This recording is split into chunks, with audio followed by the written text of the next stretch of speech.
भैया खबर ये है कि नेपाल ने इस कैलाश मानसरोवर का जो रूट है इसको लेकर के अपोज किया है कि आप लोग इस रूट से नहीं जाएंगे क्योंकि इस रूट पर हमारा अधिकार हो जाता है। तो चलिए इसी के बारे में थोड़ा सा बातचीत कर लेते हैं। हम सभी जानते हैं कि नेपाल में झंझट सरकार बनी है। जब सरकार बनी थी तो हमारे मोदी जी हैं उन्होंने बधाई भी दी थी, लेकिन इसके बाद से आए दिन कोई ना कोई नया मुद्दा आता रहता है जिसमें भारत को टारगेट किया जाता है। अब सबसे बड़ी चीज यहाँ पे सिर्फ भारत को ही टारगेट नहीं किया गया है, इस मुद्दे पर बालेन शाह की सरकार ने भारत और चीन दोनों को ही चेतावनी दी है कि भैया ये वाला रूट नहीं यूज किया जाएगा क्योंकि इस पर हमारा अधिकार हो जाता है।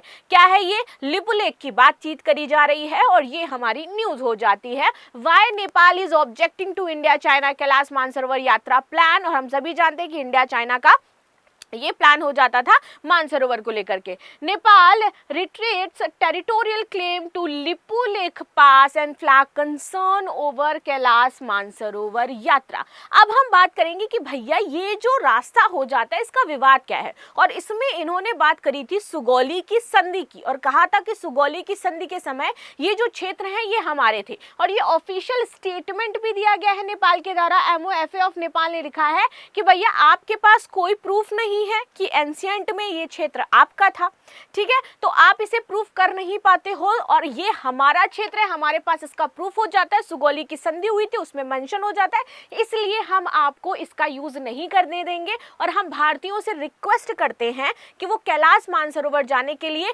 लिपुलेख दर्रे का जो रास्ता है उसको यूज ना करें। अच्छा, अब आपको ये पता होना चाहिए कि कैलाश मानसरोवर जाने के कौन कौन से रास्ते हो जाते हैं, जिसपे स्पेशली इन्होंने बोला कि लिपुलेख से मत जाओ, बाकी अल्टरनेटिव यूज कर लो।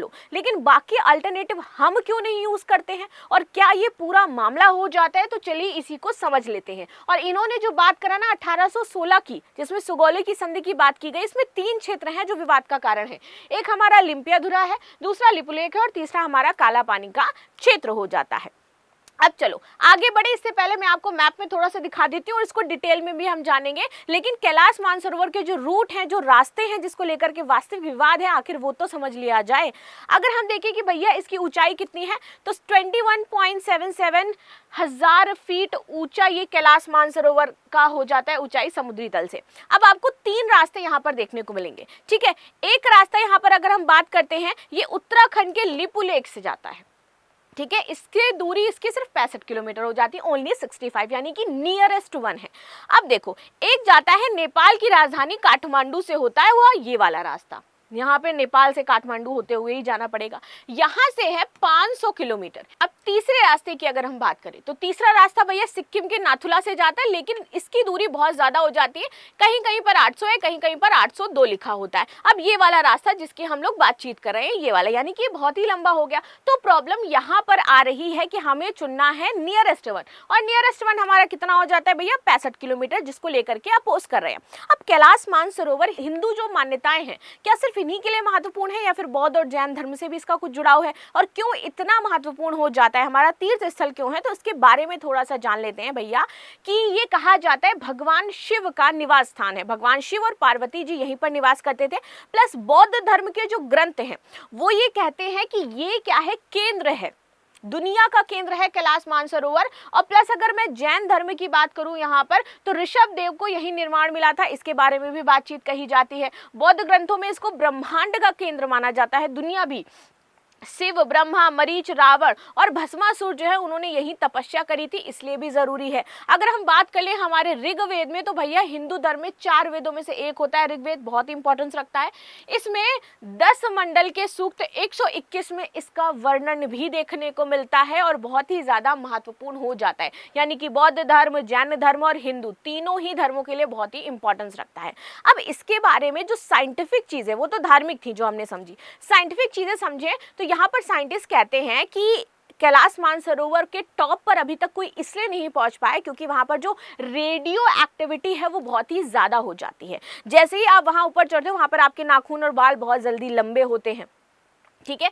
अभी तक अगर मैं कहूँ कि कोई व्यक्ति पहुंच पाया है या कोई गया है तो this is the only one person जो कि 1928 में गए थे, और ये भी बौद्ध योगी ही थे। मिलारेपा यही शिखर पर पहुंचे थे, पूरी दुनिया का एकमात्र आदमी जो शिखर पर गया है, बाकी कोई जा ही नहीं पाता है। क्योंकि अगर आप ये भी बोला जाता है कि जो भी वहां पर चढ़ने की कोशिश करता है वो बहुत जल्दी बूढ़ा होता है due to some scientific reasons. तो ये हम जो अभी जाते हैं ना कैलाश मानसरोवर की यात्रा करने, वो खाली दर्शन करके नीचे नीचे आ जाते, कोई टॉप पर नहीं जाता है। ठीक है, चलिए अब आ जाते हैं, अब वास्तविक विवाद क्या है, क्या समस्या है, अभी वास्तविक जो कैलाश मानसरोवर की स्थिति है वो क्या हो जाती है, और क्या कैलाश मानसरोवर जो अभी पार्ट कहा जाता है कि भैया तिब्बत का है, चाइना का है, तो ये किसका है, क्या इसमें चीजें रही हैं। तो इसको इतिहास को जानिए तो 1903 से ये शुरू हुआ ब्रिटिश अभियान, जिस पर ये जो तिब्बत का क्षेत्र है अभी कैलाश मानसरोवर, ये हमारा तिब्बत का पार्ट हो जाता है। ठीक है, 1904 तक ये हमारा अभियान चलता है। और देखो अंग्रेजों ने राजधानी लासा पर आक्रमण किया था और इसके बाद इन्होंने अपना इस पर नियंत्रण आधिपत्य जमाने की कोशिश करी। 1951 में फिर वही आ जाती है हमारी पीपल्स रिपब्लिक ऑफ चाइना और फिर उसको ऑक्यूपाई कर लेती है, अपने अधीन कर लेती है, और इसके बाद ये इनका क्षेत्र बन जाता है, यानी कि चाइना ने ऑक्यूपाई कर लिया तिब्बत का, तो फाइनली अभी उसका ये क्षेत्र देखने को मिलता है। रही बात नेपाल की, तो हमने बहुत डिटेल में इसकी हिस्ट्री और सुगौली संधि के बारे में बात करी है, जिसमें ये वाला इशू बहुत दिक्कत है। अब आप समझोगे डिटेल में कि यहाँ पर समस्या क्या है। ये जो लाइन है ना, ये इंडिया मानता है कि भैया हमारा ये क्षेत्र है, जिसमें काला पानी हमारा आ जाता है, लिपुलेख हमारा आ जाता है, और इधर आप देखोगे लिम्पियाधुरी आ जाता है। लेकिन नेपाल कहता है कि ये वाला क्षेत्र मेरा है, और इतना जो पूरा पार्ट हो जाता है ये किसका है, ये नेपाल का है। ठीक है, ये इंडिया का नहीं है, ये डिस्प्यूटेड मेन एरिया हो जाता है, और ये ट्रांसतराई क्षेत्र हो जाता है, जिसको लेकर के 1816 में जो सुगौली की संधि की गई थी तब इसका वर्णन किया गया था। यही वाली चीजें हैं। अब देखो प्रॉब्लम कहाँ से आती है। अब ये बार बार जो आप देख रहे हो ना, काला पानी, नदियां, ये नदियों वाला ही मेन इशू है। भारत, नेपाल और चीन की सीमा से लगे इस इलाके में हिमालयी नदियों से मिल करके एक ये घाटी पूरी तरीके से बनी हुई है। नेपाल और भारत के बीच में एक काली नदी बहती है, जिसको काला पानी भी कहा जाता है, और इसी नदी से यहीं पर आप देखोगे लिपुलेख दर्रा भी हो जाता है। अब इस काली नदी को लेकर के जब संधि हो रही थी और यहाँ पर ये कहा जा रहा था कि कौन सा क्षेत्र किसका होगा, तो यहाँ पर इस समझौते में बोला गया था कि जो काली नदी का पश्चिम का क्षेत्र है वो भारत का इलाका माना जाएगा, काली नदी के पश्चिम का क्षेत्र, और जबकि नदी के जो पूर्व का क्षेत्र था वो इलाका नेपाल का हिस्सा मान लिया जाएगा। चलो ठीक, यहाँ पर ये बात हो गई। अब देखो दोबारा दिक्कत कहाँ है कि ठीक है हम पूर्व पश्चिम मान लेते हैं, अब काली नदी के उद्गम को लेकर के यहाँ पर दिक्कत होगी कि काली नदी निकलती कहाँ से है, निकलती कहाँ से, तभी तो पूर्व पश्चिम हम देखेंगे, यानी कि ये सबसे पहले कहाँ से निकली है। तो इसे लेकर के दोनों देशों के बीच में फिर से विवाद आया। भारत बोलता है कि जो उसकी पूर्वी धारा है इसको काली नदी उद्गम मानता है, जो पूर्वी धारा जहाँ से निकली है, जबकि नेपाल कहता है कि काली नदी पश्चिम से निकली है। अगेन वही दिक्कत। ठीक, और इसी आधार पर दोनों देश काला पानी का जो मेन अब इलाका है उस पर विवाद करते हैं। ये प्रॉब्लम है यहाँ पर। अब ये पूरा ग्रेटर नेपाल है जो एंशियंट में हुआ करता था। ठीक है, पहले ये इसमें आपके हमारे जो सिक्किम का कुछ क्षेत्र हो जाता है और भी अदर जो क्षेत्र हैं वो हमारे आते थे।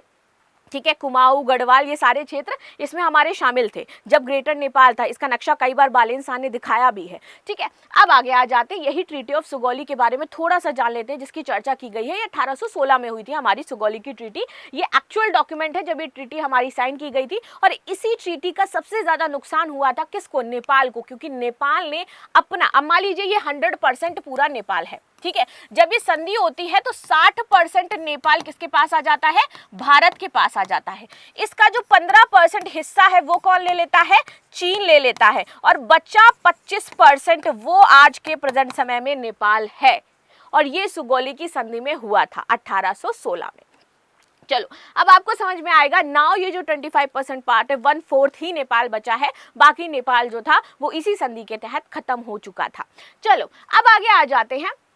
ये जो सीमा की कहानी है वो 1815-1816 से ही शुरू होती है, क्योंकि उस समय ब्रिटिश उपनिवेश था भैया, भारत उसके अधीन था ब्रिटिशर्स के। तो ब्रिटिशर्स हराते हैं तो उनके साथ सुगौलों की संधि करते हैं, और उसके बाद जब भारत आजाद हो गया तो वो हमारा क्षेत्र हो गया। तो इस तरीके से ये सारी चीजें चल रही थी। हुई इनकी संधि ब्रिटिशर्स के साथ थी उस दौरान, और फिर उसके बाद जब भारत आजाद होता है तो पश्चिमी सीमा के रूप में ये आज भी विवाद बना रहता है।